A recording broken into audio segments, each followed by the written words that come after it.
Constantino, os cristãos começaram a confundir os limites entre o que pertencia a Deus e o que pertencia a César.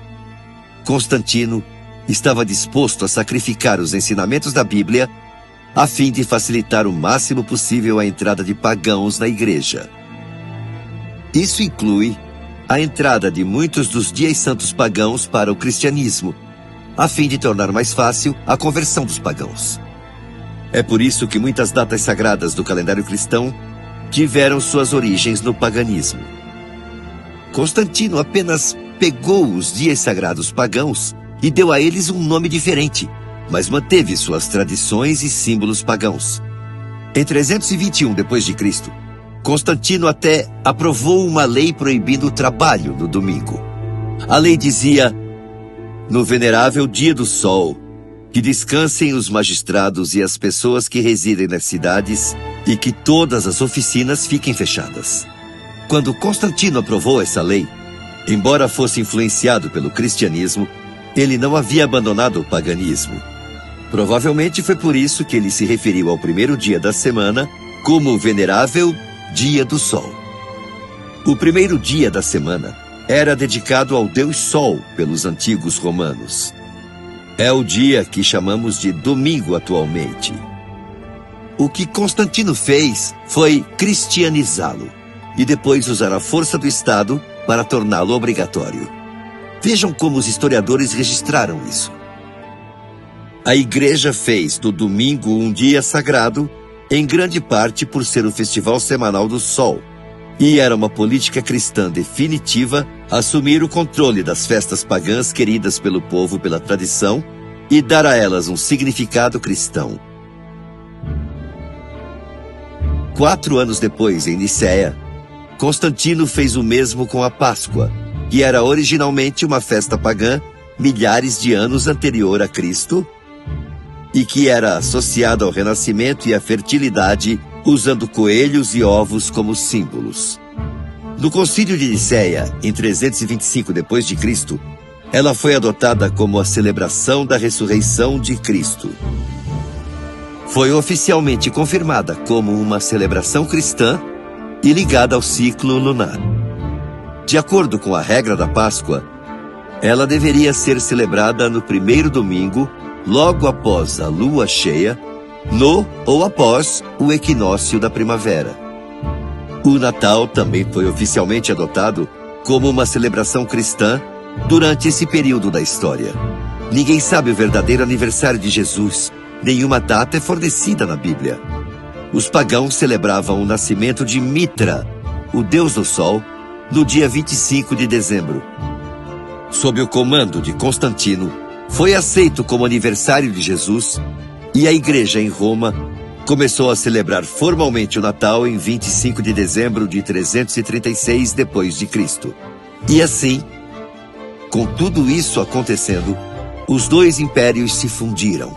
O cristianismo e Roma tornaram-se entrelaçados e interligados. Devido a Constantino, muitos dos nossos dias santos cristãos, símbolos, tradições, costumes e crenças têm DNA pagão. A vitória de Constantino na Batalha da Ponte Milvia definiu o mundo em que vivemos hoje. Foi um ponto de mudança na história. Constantino o Grande influenciou o jeito como pensamos, como vivemos e no que acreditamos. Esse é o testemunho da história. As digitais dele estão por toda parte. Este é o relato de uma autoridade eclesiástica, o cardeal Henry Newman. O uso de templos e velas, água benta, dias e épocas sagradas, são todos de origem pagã e santificados pela sua adoção na igreja.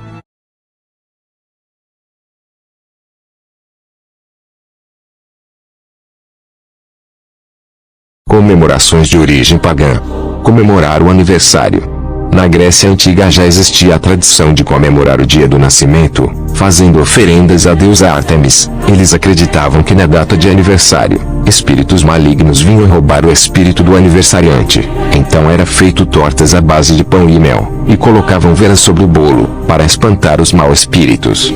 Natal. A Saturnália era um festival realizado pelos romanos antigos para celebrar o que chamavam de renascimento do ano, para marcar o solstício de inverno.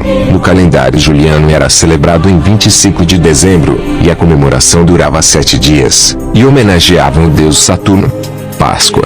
Na Idade Média, antigos povos pagãos comemoravam a chegada da primavera, e homenageavam a deusa Ostara. Essa deusa é retratada com um coelho, que é símbolo da fertilidade, e o ovo, que simboliza a chegada de uma nova vida. Carnaval.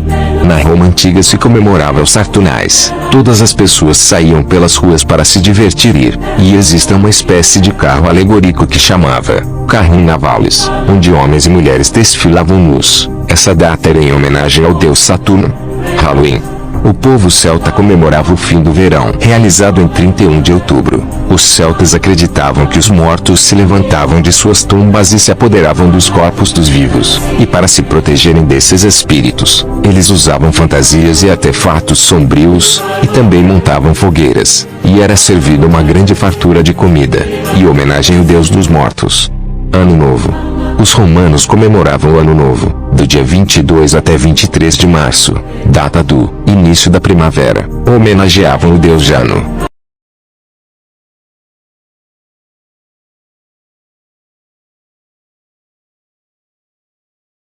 Um amuleto especial chamado talismã.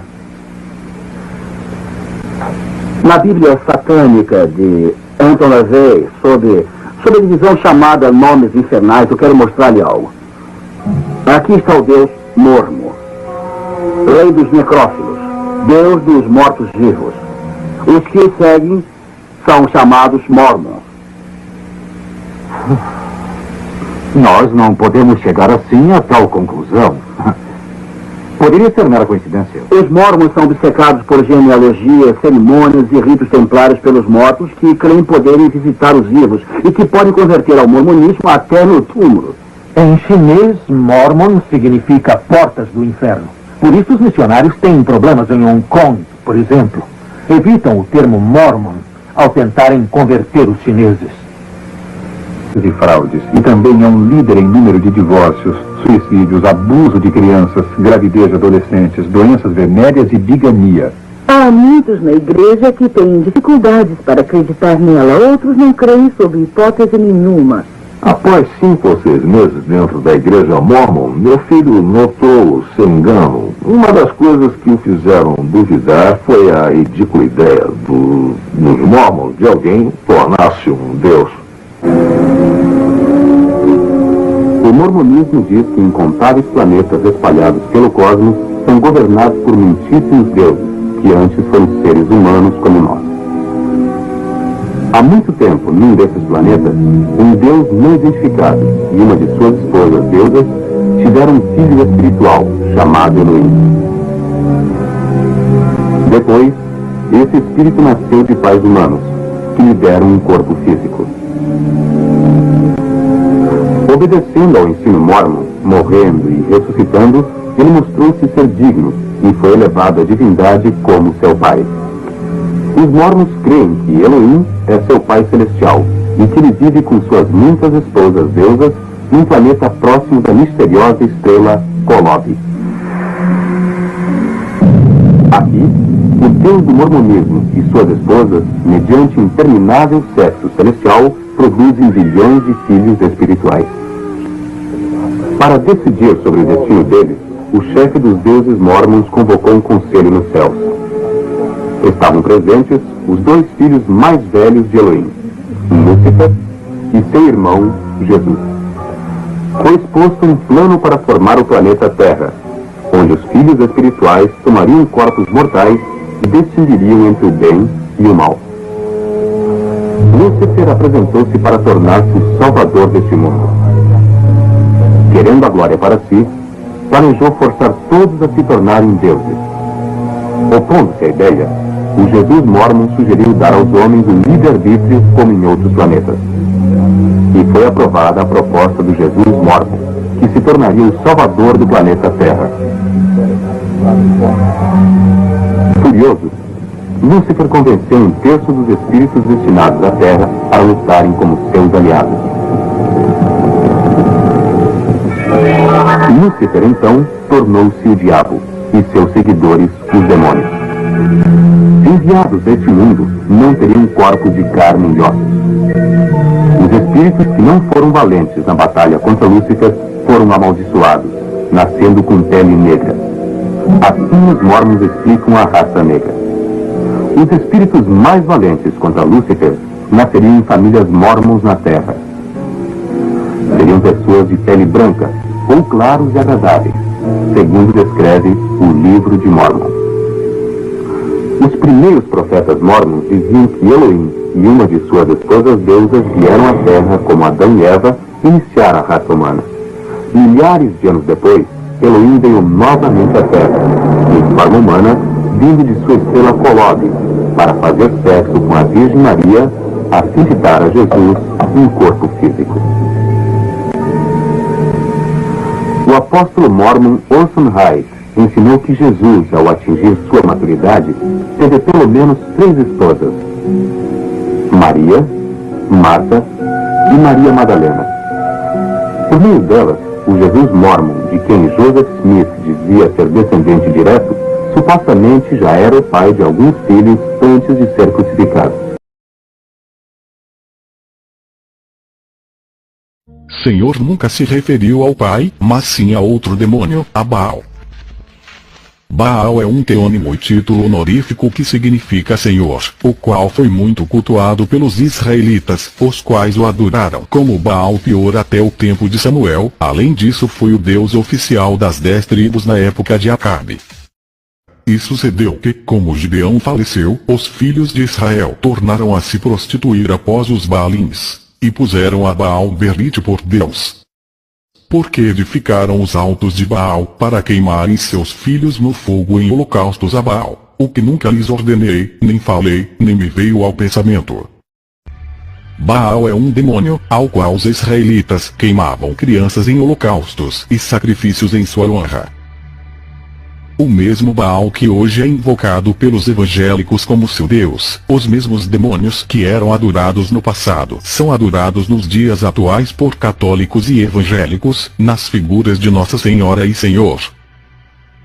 É assim que os caídos conseguem enganar e se passarem como deuses nessa terra, através da religião, onde se transfiguram de todo tipo de divindades, santos e salvadores, trocando de nomes e identidades, a fim de não serem reconhecidos e receberem adoração. Assim como Satanás se apresentou como Deus aos patriarcas e depois a Moisés exigindo deles sacrifício. Que esta visão diz respeito ao final dos tempos.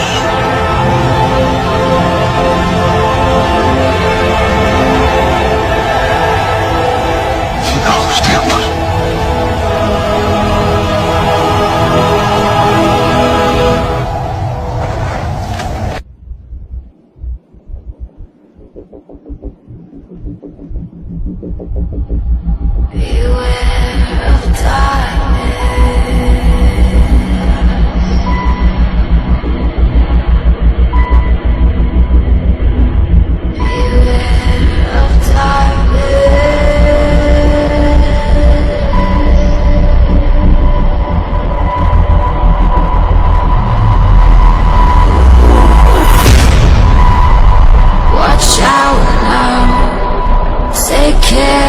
Beware of darkness.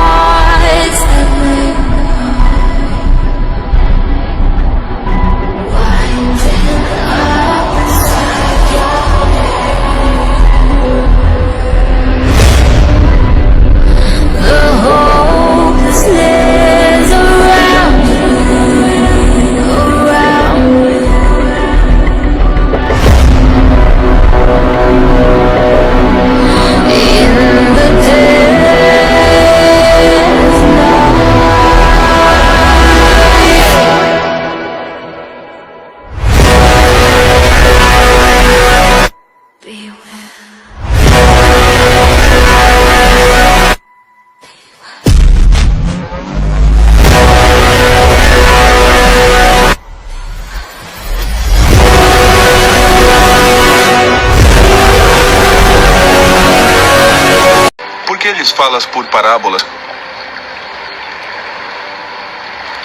Porque a vós é dado conhecer os mistérios do reino dos céus, mas a eles não é dado.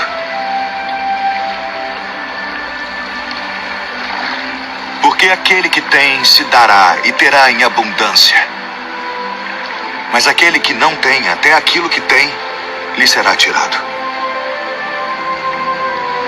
Por isso lhes falo por parábolas. Porque eles vendo não veem, e ouvindo não ouvem nem compreendem. E neles se cumpre a profecia de Isaías que diz: ouvindo ouvireis, mas não compreendereis. E vendo vereis, mas não percebereis.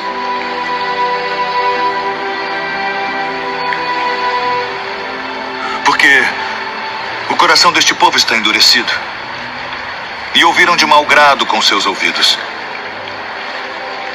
e fecharam seus olhos, para que não vejam com os olhos, e ouçam com os ouvidos, e compreendam com o coração, e se convertam, e eu os cure.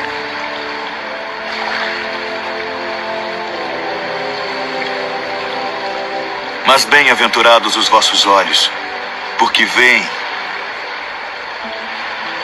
e os vossos ouvidos, porque ouvem. Porque em verdade vos digo que muitos profetas e justos desejaram ver o que vós vedes, e não ouviram. E ouvir o que vós ouvis e não o ouviram.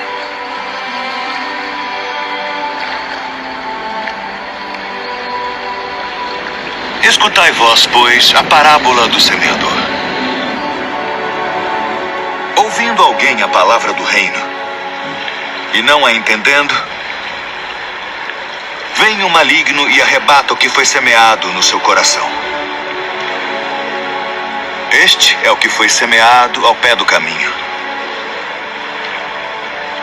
O que foi semeado em pedregais é o que ouve a palavra e logo a recebe com alegria. Mas como não tem raiz em si mesmo, antes é de pouca duração, e chegada a angústia e a perseguição por causa da palavra, logo se ofende. E o que foi semeado entre espinhos é o que ouve a palavra, mas os cuidados deste mundo e a sedução das riquezas sufocam a palavra, e fica infrutífera. Mas o que foi semeado em boa terra é o que ouve e compreende a palavra, e dá fruto. E um produz 100, outro 60 e outro 30.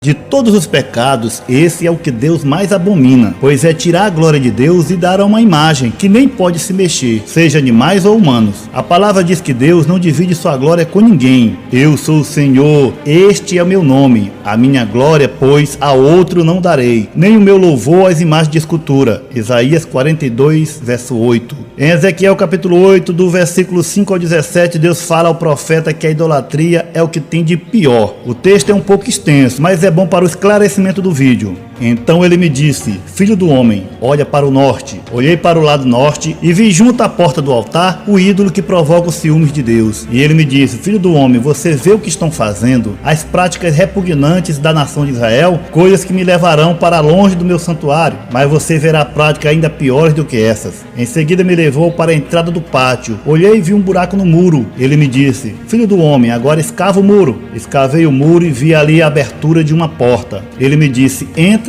e veja as coisas repugnantes e mais que estão fazendo. Eu entrei e olhei. Lá, desenhadas por todas as paredes, vi todo tipo de criatura rastejante e animais impuros e todos os ídolos da nação de Israel. Na frente deles estava 70 autoridades da nação de Israel. E Jazanias, filho de Safã, estava no meio deles. Do incensário que cada um tinha em suas mãos, elevava-se uma nuvem aromática. Ele me disse: filho do homem, você viu o que as autoridades da nação de Israel estão fazendo nas trevas, cada uma no santuário da sua própria imagem esculpida? Elas dizem, o Senhor não nos vê, o Senhor abandonou o país. E de novo disse, você os verás cometer práticas ainda mais repugnantes. Então ele me levou para a entrada da porta norte da casa do Senhor. Lá eu vi mulheres sentadas chorando por Tamuz. Ele me disse, você vê isso, filho do homem? Você verá práticas ainda mais repugnantes do que esta. Ele então me levou para dentro do pátio interno da casa do Senhor. E ali à entrada do templo, entre o pórtico e o altar, havia uns 25 homens, com as costas para o templo do Senhor, e o rosto voltado para o oriente. Eles se prostravam na direção do sol. Ele me disse, você viu isso, filho do homem? Será que essas práticas repugnantes são corriqueiras para a nação de Judá? Deverão também encher a terra de violência e continuamente me provocar a ira? Veja,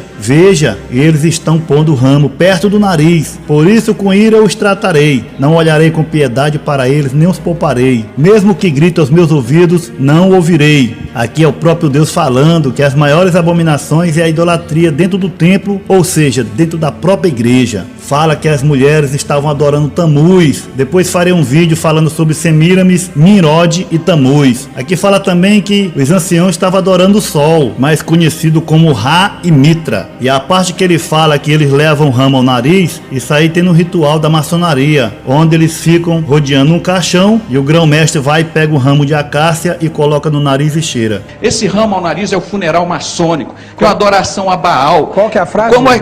Eles já chegaram o ramo ao nariz, é um ramo de acácia. Abimael e eles já fizeram. Você dá 3 voltas no caixão, pega o ramo de acácia no caixão, leva o nariz e joga ali. Isso é explícito, maçonaria, Deus abomina, é a coisa porca, suja, leviana. A honra da ciência, o brilho da virtude, o orgulho da riqueza.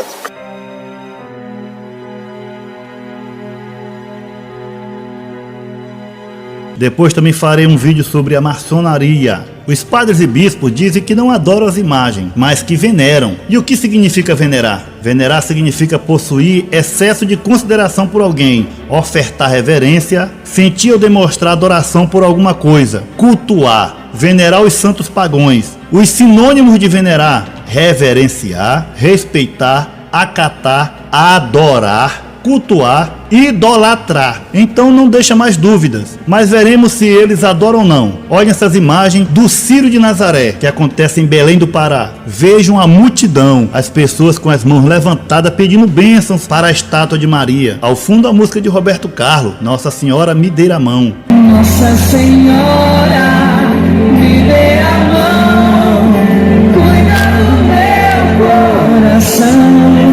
Agora veja a adoração, o choro no rosto, a imagem sendo carregada em carro de luxo, em iates, avião. Analise bem isso se não é adorar. Veja se isso não traz a ira de Deus. Círio de Nazaré, aquela pequena imagem que passa na berlinda pelas ruas de Belém, ela não faz milagre algum. O que dizer da Aparecida do Norte? Veja as imagens, diga se isso não é adoração. Olhem aqui os devotos tocando na imagem com todo o carinho e devoção.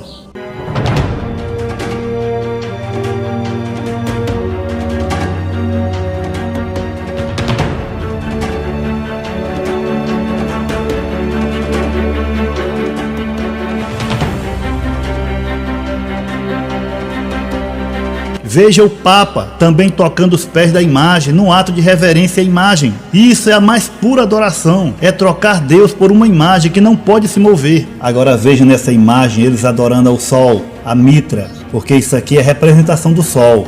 Veja como eles tocam e se benzem, como se estivesse tocando em alguma coisa sagrada. Analise se eles não se esquecem de Deus. Veja o que diz Isaías: congregai-vos e vinde, chegai-vos juntos, os que escapaste das nações. Nada sabem os que conduzem procissões às suas imagens de escultura, feitas de madeira, e rogam a um Deus que não pode salvar. Isaías 45, verso 20. Veio gente do Recife, do interior e até de outras capitais do Nordeste para a festa dos 27 anos da comunidade Obra de Maria. Para mim é uma alegria muito grande estar aqui festejando a Obra de Maria. Todos somos obra de Maria. Eu vim aqui por amor a essa obra de Maria, tá? Crer no trabalho que faz a obra de Maria, né? E estou aqui para celebrar a devoção mariana sendo excessivamente colocada quando Maria está sendo fora do lugar dela, tomando o lugar do Cristo. Isso não é cristianismo. É Cristo que nos salva. É Cristo que nos resgata. É Cristo que nos liberta. Uma salva de palmas a ela. Maria Salomé, uma obra de Maria Poli. E nós acolhemos juntos esse amor mariano. A gente trabalha aqui na Paróquia Santo Antônio e é um prazer a gente estar sempre servindo a Santo Antônio. Imagem não pode nada, porque se pudesse, nós estaríamos no mundo da idolatria. Se você acredita que uma imagem tem poder de alguma coisa, de fazer um milagre na sua vida, isso se chama idolatria. Agora, ajoelhar-se diante da imagem e achar que aquele barro tem poder de nos curar, tem poder de mudar a nossa vida, isso é idolatria.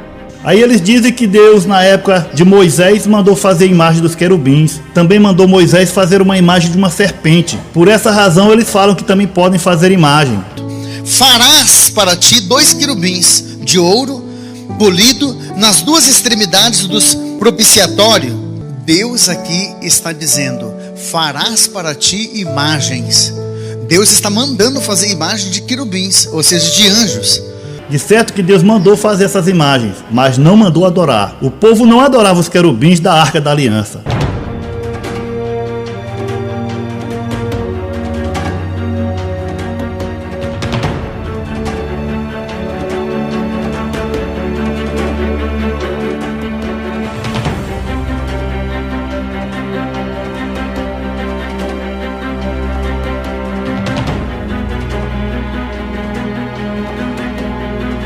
E a serpente servia para curar o povo. E quando o povo começou a adorar a serpente, Deus mandou destruir. Isso está escrito lá em 2 Reis, capítulo 18, do verso de 1 a 5. Agora procure por aí alguma igreja católica com o nome de Jesus. Todas elas têm nome de santos. É São Judas Tadeu, São José, São Pedro, Santo Antônio e um monte delas com o nome de Maria. Tem Maria de todo nome, Maria de Nazaré, Maria do Socorro, Maria das Dores, Nossa Senhora da Conceição, até Nossa Senhora do Sorriso tem. Agora, quanto a Maria, a mulher bendita entre todas as nações, aquela que amamentou Nosso Senhor, o tema é bem extenso. Depois farei um vídeo sobre isso, mas simplificando, a palavra diz que Jesus é o único intercessor entre Deus e o homem, pois Jesus está sentado à direita de Deus, enquanto Maria, que foi uma mulher graciada, está morta esperando a vinda do nosso Senhor e Salvador Jesus Cristo, para coroá-la com a coroa de justiça e de glória, assim como ele fará a cada um daquele que perseverar até o fim.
E hoje é um dia especial em que ela convida a nós, brasileiros, a sermos um com ela,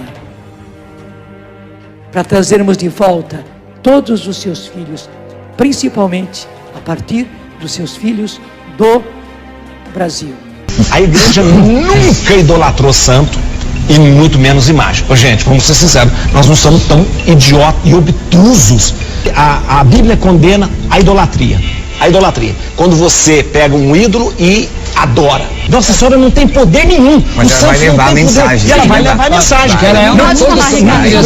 Mas a idolatria não se limita só a isso. Vemos hoje em dia ela é presente no meio gospel, dentro e fora das igrejas. Pessoas adorando cantores, enlouquecendo para poder ver ou ao menos tocar no seu ídolo, trocando a imagem do Deus vivo por coisas vãs. Fãs fazendo loucuras pelo fanatismo, pela idolatria excessiva. Isso eu falo fora e também nas igrejas. Pessoas adorando os cantores que se dizem dizem servir a Deus, mas na verdade servem a vaidade, a demônios, pois eles são responsáveis por tanta fama e ganância. Pessoas reverenciando, querendo tocar em pastores medíocres que querem tomar o lugar de Jesus nas igrejas, com pregações longas, mostrando uma comunhão que não condiz com a realidade dos santos, enganando os fiéis com palavras vazias, prometendo bênçãos em troca de ofertas generosas. Loucos, miseráveis, pois a palavra fala que a avareza também é idolatria. Fiéis sendo enganados por falta de conhecimento da palavra, pois os mesmos não buscam sabedoria divina, apenas cura e prosperidade. Tanta idolatria em todos os lugares, isso aborrece a Deus, pois para ele sejam dada toda a honra, toda a glória, pois dele é o poder e a majestade para sempre. Amados, termino esse vídeo com pesar no coração por tanta coisa que acontece no mundo, mas me alegro em Cristo Jesus, porque eu sei que ele nos ama, e que nós que somos seus servos, um dia estaremos com ele para